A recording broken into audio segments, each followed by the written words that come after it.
Kejaksaan Tinggi Papua Barat dan Kejaksaan Negeri Manokwari, juga adik-adik.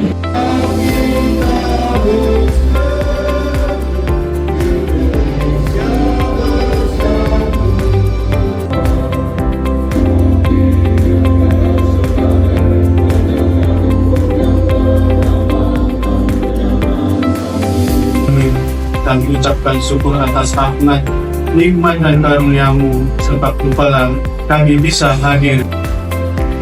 Bapak-bapak pimpinan Perhimpunan Perbankan Negara.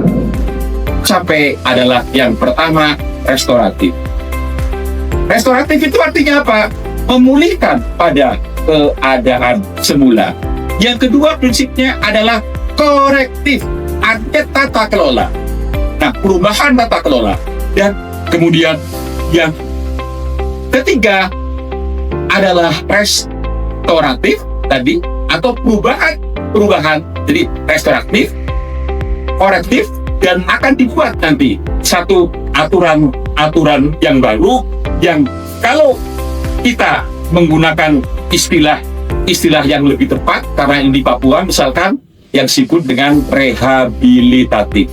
Nah, restoratif ini tidak hanya berlaku pada perkara-perkara tertentu yang dikatakan dari kemudian di versi anak, tetapi di Papua Barat sudah saya katakan, mohon maaf, termasuk di narkoba. Ini mohon izin Pak Hakim. Dan saya sudah gariskan, haram hukumnya di Papua Barat ini dan Papua Barat Daya kalau ada pengguna narkoba dipidana. Tapi syaratnya apa? User end, betul-betul dia adalah pengguna. Karena apa? Kita ingin melakukan restoratif, memulihkan pada keadaan semula, dan dia pada hakikatnya bukan pelaku tapi dia korban. Korektif, termasuk yang saya dorong adalah apa? Perubahan tata kelola. Dan dalam catatan saya ketika gubernurnya masih pejabat-pejabat, dalam hal ini adalah Bapak Ali Baham Temong Meret, ABT, maka di situ ada perubahan tata kelola yang didorong oleh kejaksaan. Lebih khusus saya secara pribadi banyak mendorong, karena saya sebagai konseptor juga. Apa yang dirubah? Kalau dalam pengadaan barang dan jasa, mohon maaf, yang sudah belum selesai, tahun anggarannya habis, mohon maaf, ada yang namanya bank garansi. Maka di situ kita rubah, baga perhatikan tentang perpres pengadaan barang jasa, maka bank garansi bukan muncul karena itu. Oleh karena tidak boleh ada lagi, dan itu ditindaklanjuti dengan keputusan atau surat dari PLT Gubernur, demikian pula yang di Papua Barat Daya. Hadirin yang berbahagia, melalui forum ini kita akan mendapatkan pencerahan dari dua orang narasumber utama. Para pengurus dan korporasi harus bertanggung jawab secara perdata, itu sudah dari sejak zaman dahulu, sejak mungkin kita belajar hukum. Ada banyak persoalan yang bisa muncul. Nah, itulah kemudian muncul lagi perkembangan baru, konsep baru. Bagaimana kemudian kalau kita mengadopsi DPA?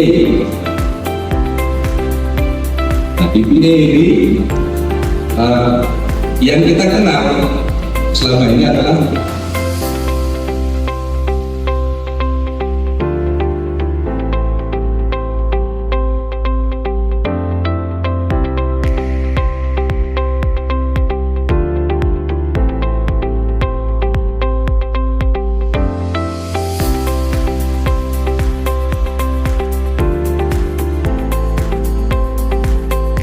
betul-betul bisa selesai tanpa ada sesuatu yang dia tinggalkan di kemudian hari atau di kemudian waktu.